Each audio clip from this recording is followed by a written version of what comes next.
Over here with Finn Balor, Cardiff, Clash of the Castle weekend. I've got to say, man, Judgment Day really found their stride recently. Like, it's been really entertaining to watch on TV. I don't want to say that it's, corresponds with Triple H's coming to power or anything, but have you really enjoyed getting to work with him again? Because you've obviously got that great relationship from when you joined the company. Yeah, it might be a coincidence, I don't know, but I've definitely been enjoying going to work a lot more recently.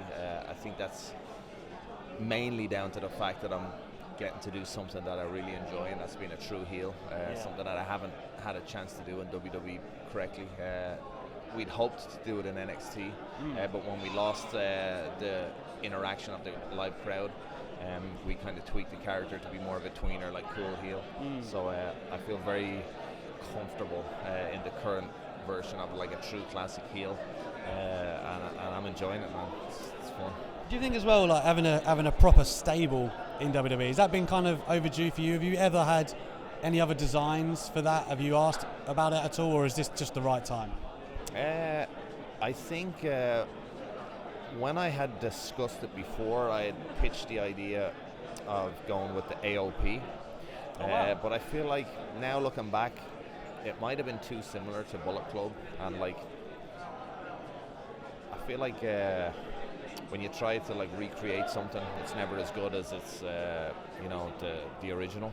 And I feel like this Judgment Day is something like so far removed from Bullet Club that it's very refreshing for me, especially, and not having to kind of try and recreate like what I've done like years and years ago. So like I'm more creatively fulfilled now than I have been in a long time in WWE, and it feels good just like kind of going out there and expressing yourself a little bit more freely as a heel. The reins are off a little bit, and I'm enjoying it again. The Good Brothers are supposedly available guys right now. Have you been on the phone to Carl at all? Or I'm talking to Carl every day. Are we trying to get him back in? Are we trying to... Listen, I'm sure the opportunity for those guys to return to WWE will happen. They have all the talent in the world. They've proven themselves all over the world in every promotion at every level, and they can do it. So I'm sure once the time is right, they'll be back. Two more. Tell me we're heading to Balor Edge. Oh, I hope so. Yeah, I hope so. That's a legit match. So like from a personal standpoint, when Edge retired, I was disappointed at the fact that that match will never happen. When he returned, Royal Rumble a couple of years ago, kind of like that spark was kind of reignited. Now we're obviously, I think tomorrow's the first time we've actually been in the ring together. I'm not sure, but we've had a couple interactions with run-ins and stuff like that. But yeah, hopefully we can get to that singles match with Edge. That's something that I'm dying for. Me too. And finally, like, there were designs on you in NXT UK, right? Like, that was kind of put into place, and COVID maybe wreaked havoc with where that was going to go.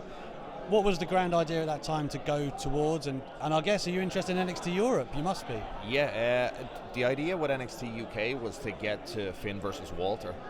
Now it looks like we get and that's what we were working towards, and obviously COVID put a stop to that, but that match can still happen now, whether it's Raw or SmackDown, or possibly NXT Europe. It's something that I've already expressed to the boss that I'm very eager to be involved in, and if the opportunity arises, I'll be there at NXT Europe.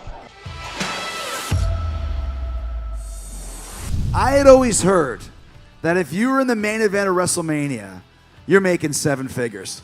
Easy. Like, no doubt about it. No doubt about it whatsoever. When I got the check, it was considerably less than that. Now, I don't want to say what it was because it was still a shitload of money, but it wasn't the WrestleMania payoff that I had always heard about.